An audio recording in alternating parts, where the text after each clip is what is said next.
Good morning mga ka-Philippines, ka-farmers, kamanalon, ka magsasaka.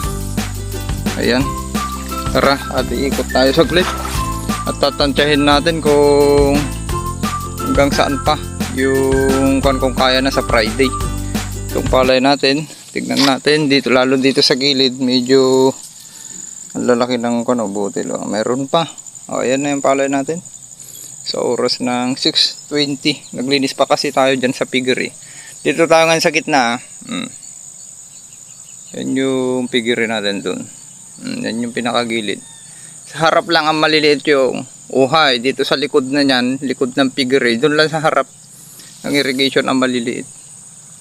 At medyo nalilate maturity dun sa bandang piggery at saka sa likod. Dahil nga mayroon dumadaloy dun na dumi ng baboy, ihi at saka ano. Ayan na. Kaya ba? Na umani ng 150 per hectares yung sinabi ko. At yung butil, dito tayo lalamang sa butil. Ayan malilintog na, napakalinis. Kaswerte naman nung buyer na makakakuha sa atin. Halos pure organic na. Itong kuha natin, 70%. Halos hindi nakatikim na ng lason, pamatay damo na lang. Ayan. Papunta ngayon tayo dun sa gubat. Ayan. Pakisilip ko lang sa inyo. Ito, umulan na naman. Wala naman time video maganda. Sisikat yung araw. Ayan. Nakabukas lang ito. Nagdidrin yan. Okay, tara. Pause muna. At pupunta tayo ngayon dun sa nakahiwalay. Quality, di ba? Umaga, basa pa yan, lalo na paghapon. Kaya pag tumingin kayo, ulitin natin, pag tumingin kayo ng palay, wag sa hapon punta kayo ng umaga, baka naman magkamali kayo.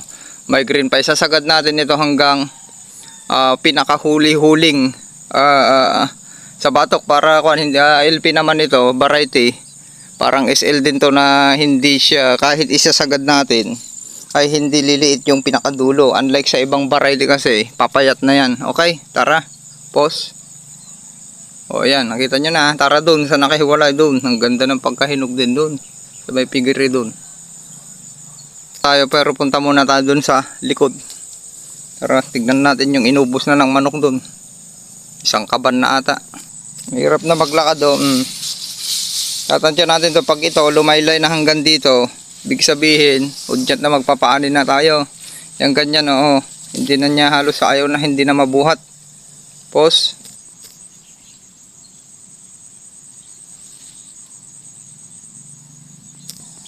Ito pala banda yung dating punlaan po natin.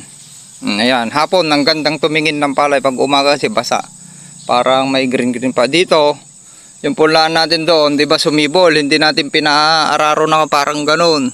Tinamaan ito noong dry season ng BPA, brown plant hopper, yung or white black plant hopper, yung tumama dito banda. Kabilis yan at hindi na rin natin kasi mapatamaan ang tangkad ng palay.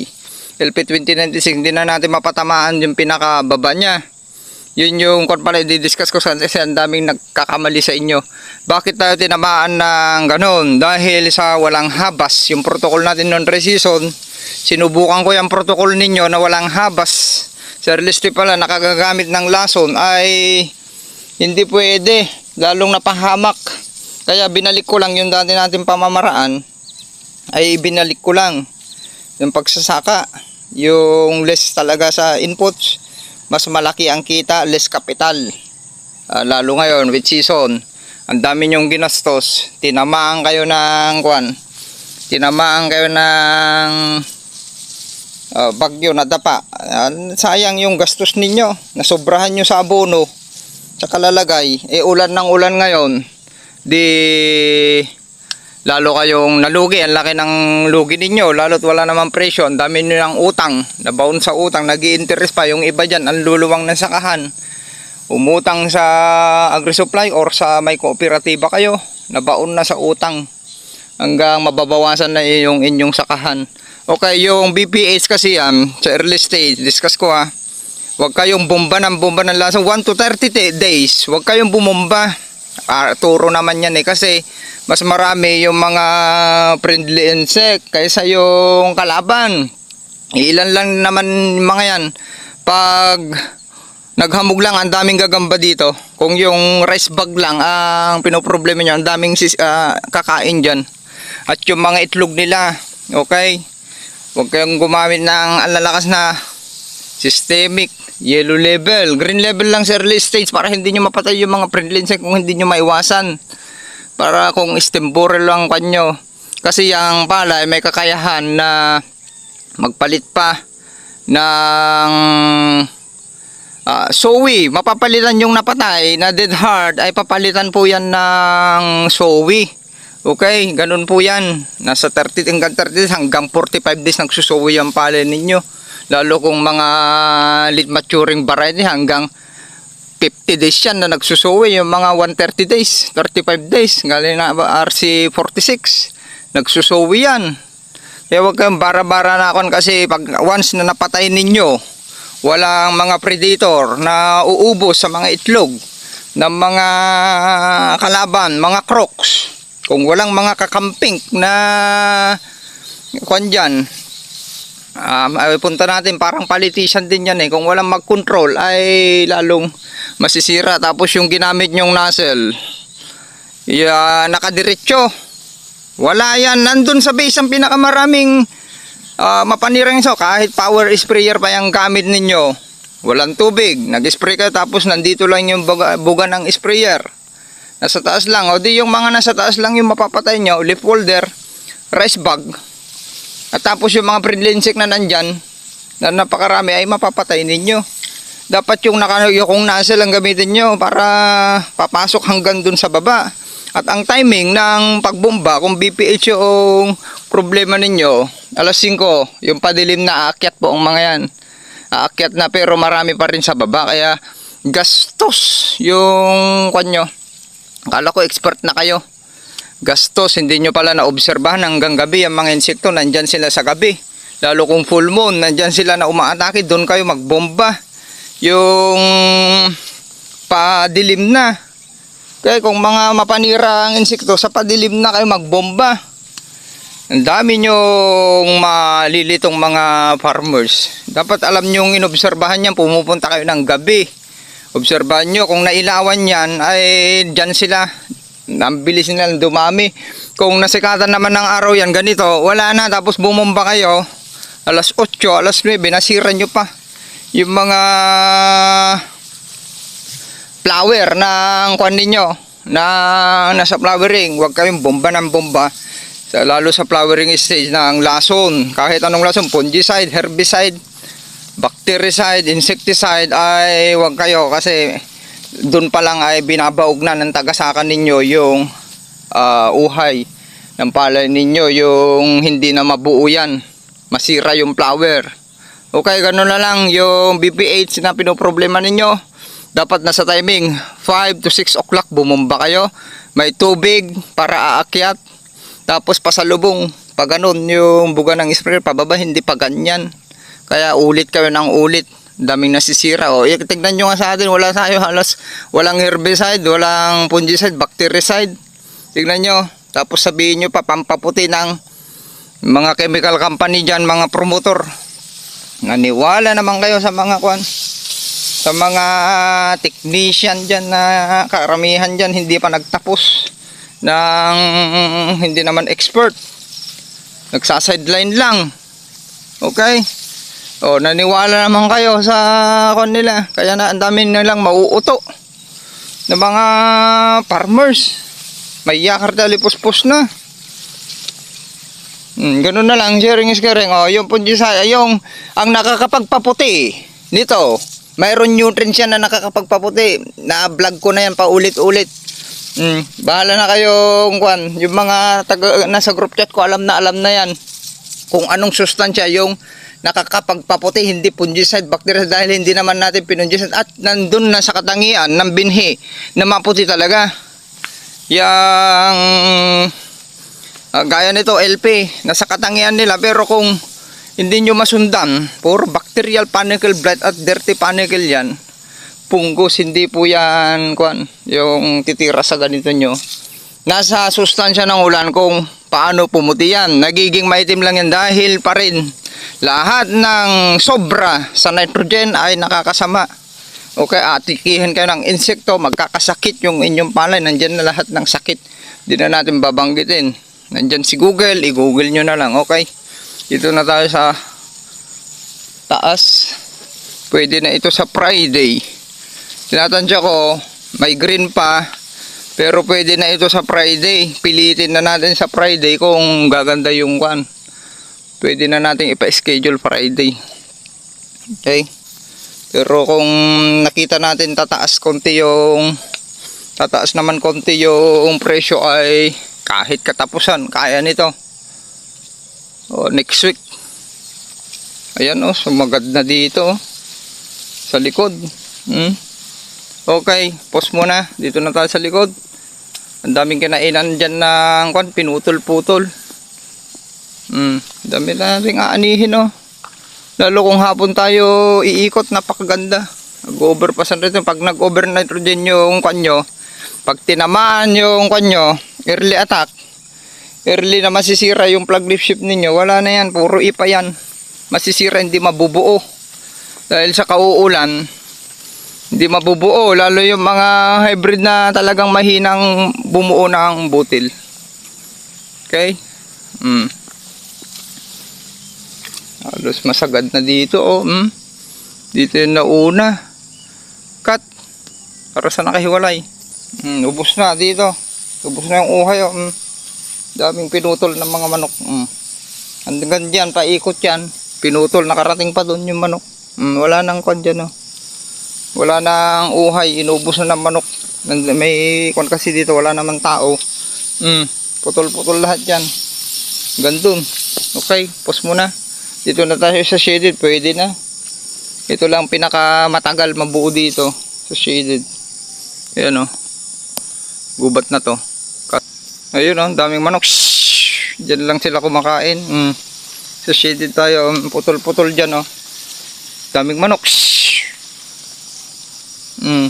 Yeah, putol lahat yan. Tingnan nyo, kung sa ating mga kagritipid dyan, kung may mga katabi kayong kwan, para hindi kwan, malalasunin yung mga manok ninyo, kwan nyo. Kung may ganyan kayo, wag nyo pakawalan yung mga kwan nyo. Kung nakita nyo, lalo kung kasasabog tanim, nagsabog. Tapos may lumabas yung uhay, tago nyo na yung mga manok ninyo. Para wala kayong kaaway. Tapos, birin nyo yan, ang dami nilang kinain, no? Putol-putol na. Ubos. Ang ganda na ang pagkahinog dito. Wala, sagad na dito sa gubat. Sagad natin, walang presyo. Puro putol.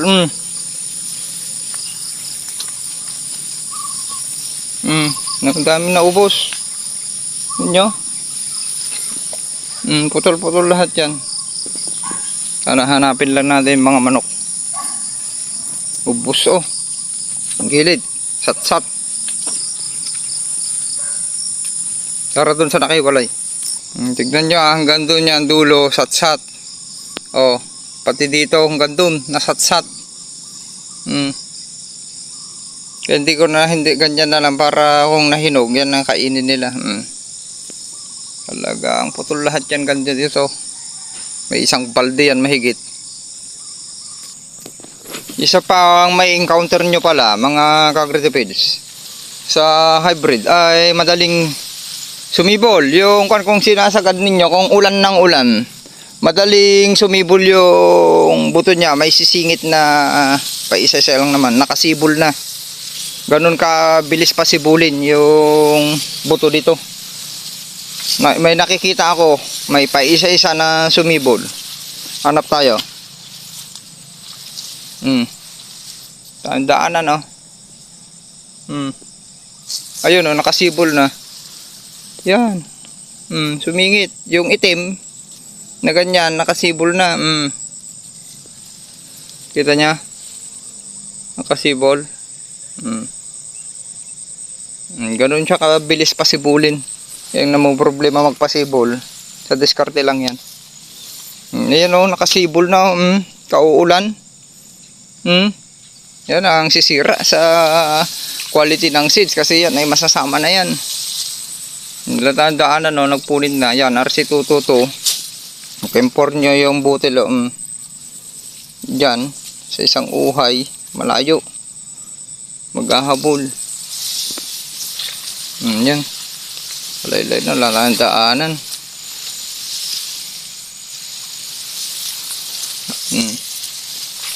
Ganyan lang naman kakapal dito sa likod. Wala sa harap, yung maganda nasa likod. Hindi siya na tawag doon na parayag sa Ilocano. Yun na sa harap. Pag pumunta pala dito sila sa dulo, nandito sa mula dyan sa pigiri dyan sa likod. Ayan, malalaki na yung palay po dyan. Planting head nga natin, tangkad. Yan, stick natin 4.6 yan, stick natin. 4 feet and 6 inches. Pangit ng panahon. Kung dry season lang to, sana ganda.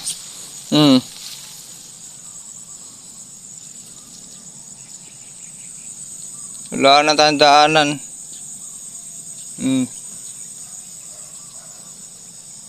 Hindi tayo dadaan dun sa gitna.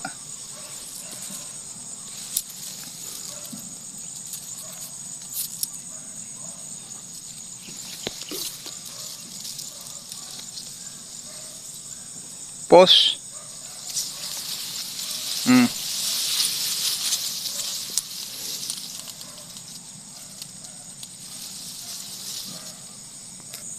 Dito na tayo dadaan sa gilid.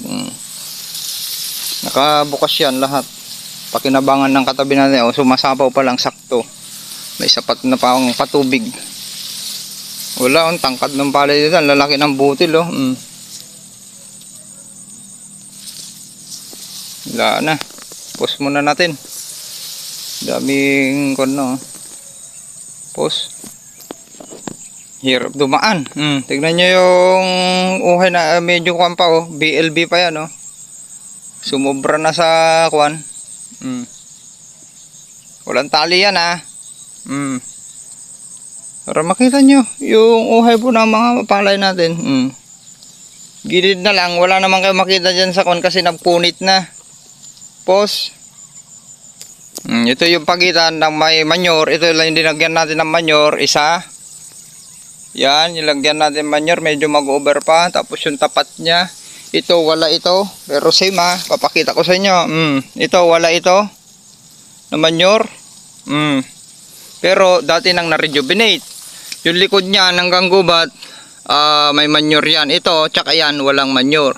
Pero same sila, basta na-rejuvenate na. Walang magic sa pagsasaka.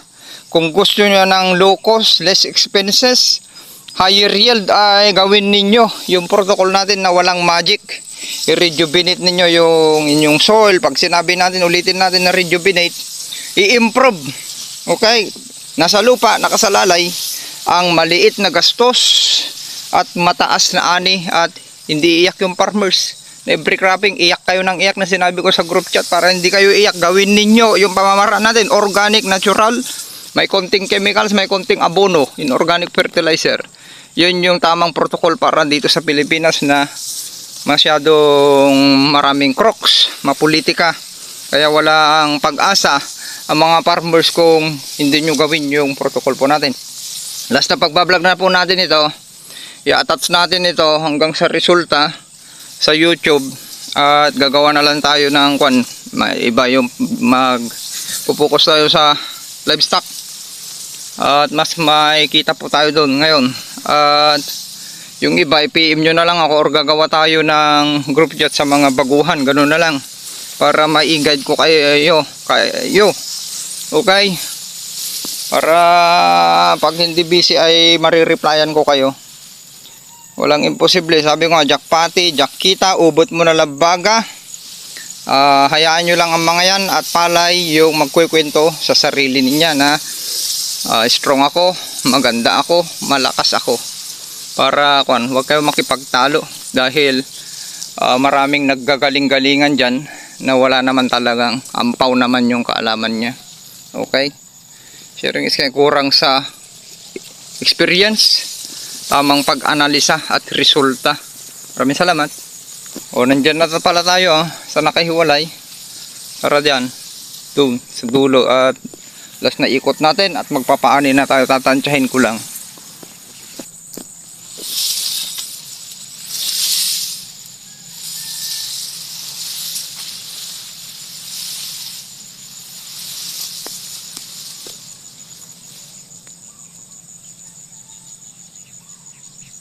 Tangkad ng palay, nakataas yung kon ko nakataas yung kamay ko. Kailangan pa nating hawiin ang bigat. Diba? Kaya na ba sa Friday or sa next week na? Tignan nyo na. Kaya na ba sa Friday or next week?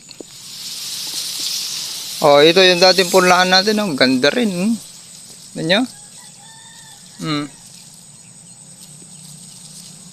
Dito yung pinakamatagal na nagpupunla. Ito. Tignan nyo Diba? Wala kayong tatapon. Tara doon sa nakahiwalay. Dito na yung nakahiwalay. Ganda na ako, no? Ang lakas ng tubig. Nakaagos lahat yan. Papunta dito sa katabi natin sa pamangkin ko.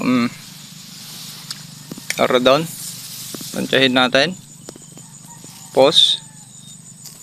Mahirap na maglakad. Di ba? Ang ganda ng butil nung dito sa nakahiwalay.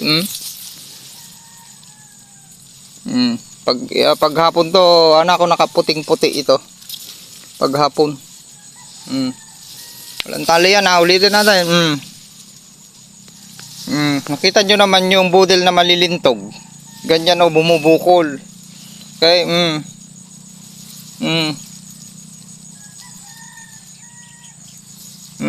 Kita niya? Ganyan walang fake news yan walang kwentong barbero. Palagi kong sinasabi niyan, hindi tayo nagkukwentong barbero. What you see is what you get. Jakpati jakkita, ubot mo na labaga sa Ilocano. Kaya halos mapula yung ubod na. Nagjo-joke lang ako yung masyadong seryosohin. Okay, pause. Mahirap na, hindi na tayo pupunta dun sa dulo. Nandun yung pinakadulo. Ayan. Hindi na tayo pupunta dun, mahirap na maglakad. Tara na. At 22 minutes na rin. Sharing is caring, tara na. Ganda. Dito po tayo sa likod ng piggery. Tara na, pauwi na po tayo. Dadaan na tayo sa gitna. Ayan yung kwan natin Ganda ng pagkahinog. Kung dry season lang sana ito na itapat, dami nating ani. Nalagpasan natin yung ani natin ng nakarang dry season na 233 kaban per hectares or 11.68 metric tons sa LP 2096. Okay, shout out sa mga taga LP naman para naman kwan. Okay, pero magbabawas tayo sa dry season ng gastos ulit. Tanggalin, tapyasan ko yung 29,000 sa rotovator. Dito sa 15,000 nasukat. Rotovator na 4,200. Tapos tapyasan ko yung commercial seeds. Medyo mabigat. 12.8. Yung 30 kilos. Ito yun. 12.8 yan. Tapos yung transplant, lipat tanim bunot, 12.5. Tatapyasan natin yan. Magde-direct seeding po tayo. Para halos 20,000 lang yung pinalabas natin pera na may malaking kita. Ganun pong papaparming, hindi yung gastos ka ng gastos. Ang laki ng lugi po ninyo. Hindi po bagay dito sa Pilipinas. Palagi ko inuulit. Mula nung nagsaka tayo, hindi pa tayo nalugi. Ilang beses tayo nagpalusot. 3 years sa isang tree cropping.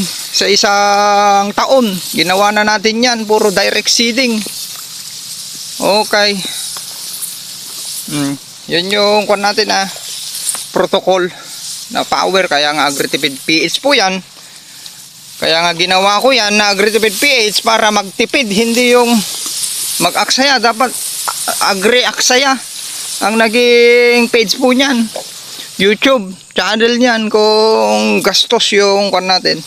Ganon yung gawin ninyo sa mga magastos sa inputs. agre-aksaya. Kaya konti ang kita. Agre-aksaya, kaya nalulugi. Agre-aksaya, kaya ang daming lugi.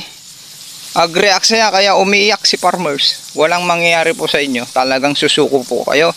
Lalo yung mga may maluluwang na sakahan. Dapat ganun yung pagjunay ninyo. Kung hindi nyo maturuan yung inyong mga taga-saka, agre-aksaya. Okay, peace po. Maraming salamat. Happy farmers, sharing is caring. Cut. Inbreed po natin, ayan, 3 puno lang po yan. Ayan, pakita ko sa inyo. Isa, 2, 3. Ayan, ganyan siya kalalaki. Abangan nyo po ito. Maraming matutulungan po to. Successful. Sagad hanggang batok. Mayroon itong 300 to 600 greens per panicle. Matagal na po nating itinatago to at ilalabas na po natin at subukan sa dry season. Sa dry season naman natin susubukan po ito ng direct seeding. Last na trial po natin. Sharing is caring. Ayan siya. Halos pare-parehas yung sukat. Yung konsowi at saka pare-parehas. Ayan. Quality. Pause. Plug leaf shape. Tignan nyo po yung plug leaf shape. Buhay na buhay pa. Linis pa. Golden. Okay, yan po yung inbreed natin ha. Dito banda. Yan yung tulos. Pause. Ganyan. Buhay na buhay pa ang plug leaf. Quality. 2 magkakatabi. 3, 4, 5. Laki. 6. Pause. 6 ganyan nakarami. May rice bag. Biruin nyo naman kasi yung isang uhay isa lang yan. Kita nyo naman yung kung pinagkabitan tutok ko. Ayan yung inbreed natin. Isa lang yan ha. Hinahawakan ko. Okay, pause. Isa na lang pagdadaan na pagpupuro pa sa direct seeding. At magta-transplant din tayo dito banda sa piggery para mabantayan ko. Sharing is caring. Punta pa to din doon. Ganyan po siya kalalaki. Kita nya kung paano kalalaki yung butil. Abangan nyo po ito. Yung mga nagtatanong, humihingi, wala pa pong available. Ipupost natin sa dry season. Tignan ko kung makikita nyo pa. Wala pa tayong yan. Mga nagtatanong, pasensya na, kukunti pa to. Ipupuro po natin na hindi natin kukunin lahat. Ito nya. Ayan, para maliwanag, isa. Isa lang po yan ha. Dangkal, hindi ko kasi walang maghahawak. Tansyahin nyo na lang kung gaano kahaba. Pause. Tansyahin nyo na lang po dyan. Kung gaano kahaba. Walang fake news yan ha. Kung itabi natin yung LP na parehas silang naitanim, 908 ay times 2 siya. Sa LP 908.